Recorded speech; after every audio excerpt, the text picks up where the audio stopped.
Hello friends, welcome back to activist. और आज हम लोग इंडियन पॉलिटी सीरीज का अगला टॉपिक जो है वो आपके साथ लेके आए हैं। और आज का जो हमारा टॉपिक है दैट इज फंडामेंटल राइट्स। तो चलिए बिना किसी देरी के साथ आज के टॉपिक को शुरू करते हैं। देखिए, आज जो हम टॉपिक पढ़ने जा रहे हैं वो पढ़ने जा रहे हैं फंडामेंटल राइट्स के बारे में। देखिए, फंडामेंटल राइट्स की अगर बात करें तो उन्हें हम मौलिक अधिकार कहते हैं। कोई भी अगर हमारे पास स्वतंत्र कंट्री है या कोई इंडिपेंडेंट नेशन है तो इंडिपेंडेंट नेशन जितने भी उसके सिटीजन्स हैं उन सभी को कुछ फंडामेंटल राइट्स जो है वो प्रोवाइड करता है। अब देखिए, सबसे पहला जो पॉइंट बनता है वो ये बनता है कि फंडामेंटल राइट्स और लीगल राइट्स, एक हमारे पास लीगल राइट्स होते हैं और एक हमारे पास फंडामेंटल राइट्स होते हैं, कि लीगल राइट और फंडामेंटल राइट्स में क्या डिफरेंस है। देखिए, फंडामेंटल राइट्स की अगर कभी भी वायलेशन होती है तो आप डायरेक्टली सुप्रीम कोर्ट को अप्रोच कर सकते हो, लेकिन लीगल राइट्स की अगर आपकी कभी भी उल्लंघना होती है तो उसके लिए आपको बाई प्रोसीजर जो है वो आगे जाना पड़ता है। तो फंडामेंटल राइट्स की सबसे बड़ी खास बात यह है कि अगर आपकी कभी भी फंडामेंटल राइट्स की अवहेलना होती है तो आप डायरेक्टली सुप्रीम कोर्ट को अप्रोच कर सकते हो।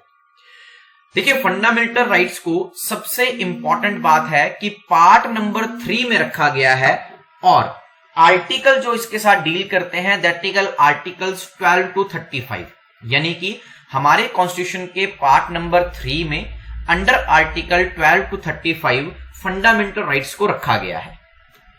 अब ये जो फंडामेंटल राइट्स है ये हमने कहां से अडॉप्ट किए थे जी? तो फंडामेंटल राइट्स जो अडॉप्ट किए गए थे ये अडॉप्ट किए गए थे यूएसए से, जिन्हें हम कहते हैं बिल्स ऑफ राइट। यूएसए में इन्हें क्या कहा जाता है? बिल्स ऑफ राइट के नाम से जाना जाता है। इन्हें हम मैग्ना कार्टा ऑफ इंडिया के नाम से भी जानते हैं। कई बार एग्जाम में क्वेश्चन पूछा जा चुका है और इंपॉर्टेंट क्वेश्चन पूछा जाता है कि which of the following is known as Magna Carta of India. तो याद रखिए, Magna Carta of India is fundamental rights. Fundamental rights की अगर हम संख्या की बात करें तो इनिशियली जब हमारा कॉन्स्टिट्यूशन बना था उस टाइम पे 7 थे, लेकिन एट प्रेजेंट हमारे पास 6 फंडामेंटल राइट्स हैं।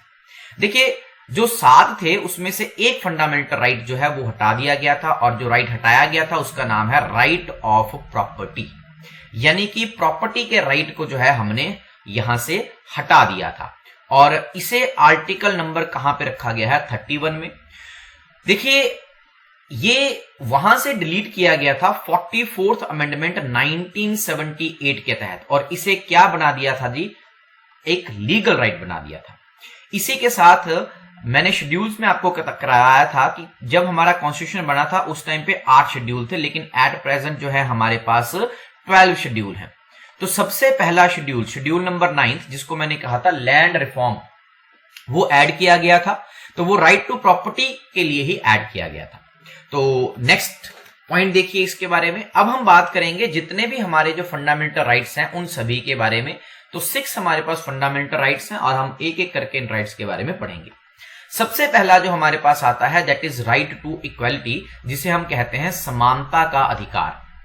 समानता के अधिकार के लिए अनुच्छेद नंबर 14 से 18 के बीच बताया गया है। अब हर एक आर्टिकल एक एक बात कहता है और किस आर्टिकल तक के तहत क्या क्या बातें कही गई हैं वो हम देखेंगे। सबसे पहले देखिए आर्टिकल नंबर 14, ये क्या कहता है? इक्वालिटी बिफोर लॉ, यानी कानून के समक्ष सब लोग जो हैं वो क्या हैं? समान हैं। हम जितने भी व्यक्ति हैं वो कानून के आगे क्या हैं? समान हैं। चाहे वो प्रेसिडेंट है, चाहे पीएम है, चाहे वो एक रिक्शा चलाने वाला है, चाहे वो एक शॉपकीपर है, कानून के निगाहों में सब लोग जो हैं वो एक समान है।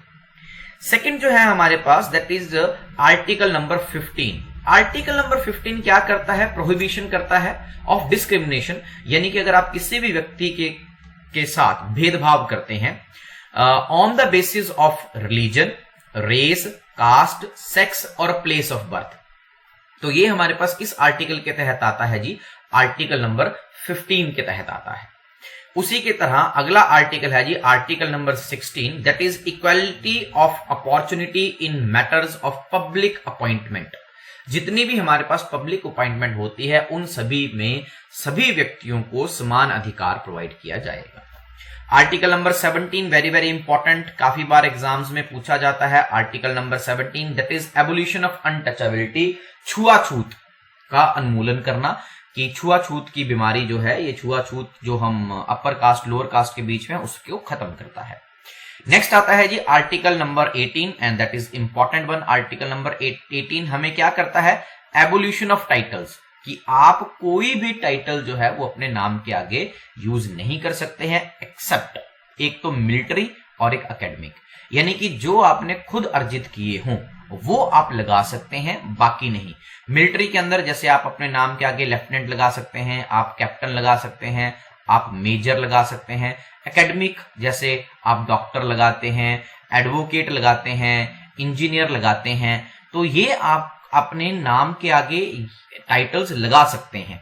इसके अलावा और टाइटल्स आप नहीं लगा सकते। नेक्स्ट आ गया जी हमारे पास फ्रीडम, राइट टू फ्रीडम। जो राइट टू फ्रीडम है हमारे पास, ये हमारे आर्टिकल नंबर 19 से 22 तक जो है डील करता है। अब इसमें आर्टिकल नंबर 19 को आगे फर्दर डिवाइड किया गया है 6 टाइप्स में, तो वो सारी हमारे पास देखनी जरूरी है। सबसे पहला है freedom of speech and expression, यानी कि हमें अपने भाव प्रकट करने का और बोलने का अधिकार है जी। Freedom to assemble peacefully without arm, हम कहीं पे भी पीसफुली, शांति से, बिना हथियारों से इकट्ठे हो सकते हैं। हम संघ और यूनियन का गठन कर सकते हैं, कोई भी संघ बनाना है, एसोसिएशन बनानी है, यूनियन बनानी है तो हम बना सकते हैं। हमें पूर्णतः फ्रीडम है to move throughout India, हम इंडिया के किसी भी भाग में जो है वो क्या कर सकते हैं, जा सकते हैं। फ्रीडम है to reside and settle in any part of India, आप भारत के किसी भी भाग में भी जाके सेटल हो सकते हैं। नेक्स्ट जो आता है that is freedom to practise any profession, मतलब हमें पूर्णतः अधिकार है, यह पूर्णतः स्वतंत्रता है, हम किसी भी व्यवसाय को अपना सकते हैं, किसी भी धंधे को कर सकते हैं, ठीक है, और किसी भी पेशा जो है वो अपना सकते हैं, इसमें हमारे ऊपर कोई बाउंडेशन नहीं। लेकिन अगर कभी इमरजेंसी लगती है, इमरजेंसी अंडर आर्टिकल 352, तो सबसे पहले ये आर्टिकल ही सस्पेंड होता है, आर्टिकल नंबर 19। और ये काफी बार पूछा जाता है कि अगर आप इमरजेंसी लगाते हैं तो कौन सा आर्टिकल है जो सस्पेंड हो जाता है, तो आर्टिकल नंबर 19 जो है ऑटोमेटिकली हमारा सस्पेंड कर दिया जाता है। नेक्स्ट देखिए राइट अगेंस्ट एक्सप्लॉयटेशन, कि शोषण के खिलाफ अधिकार, और इसमें 2 अनुच्छेद आते हैं, आर्टिकल नंबर 23 एंड 24, और एग्जाम में पूछ लिया जाता है कि what is article 23 and what is article 24। जो आर्टिकल नंबर 23 है वो देह व्यापार, ह्यूमन ट्रैफिकिंग को रोकता है, और जो आर्टिकल नंबर 24 है वो 14 साल से नीचे के बच्चों की चाइल्ड लेबर, बंधुआ मजदूरी या चाइल्ड लेबर जो है इसे क्या है, रोकता है, प्रोहिबिट करता है। और ये किस एक्ट के तहत है, एक्ट है जी 1986 act, child labour prohibition and regulation act 1986 के तहत। नेक्स्ट आ गया जी हमारे पास right to freedom of religion, आप धर्म की स्वतंत्रता का अधिकार है, कोई भी धर्म आप जो है अपना सकते हैं, इसमें आर्टिकल 25 टू 28 तक हमारे पास आते हैं। नेक्स्ट जो हमारे पास फंडामेंटल राइट आता है दैट इज कल्चरल, सांस्कृतिक और शैक्षिक अधिकार, आर्टिकल नंबर 29, 30। तो ये सारे हमारे पास इंपॉर्टेंट फंडामेंटल राइट्स थे। नेक्स्ट आता है जी right to constitutional remedies, this is very very important, right to constitutional remedies under article 32। और इसमें क्या है कि कोई भी जो सिटीजन है वो सुप्रीम कोर्ट और हाई कोर्ट या किसी भी और कोर्ट में जा सकता है अगर उसके फंडामेंटल राइट्स की वायलेशन होती है।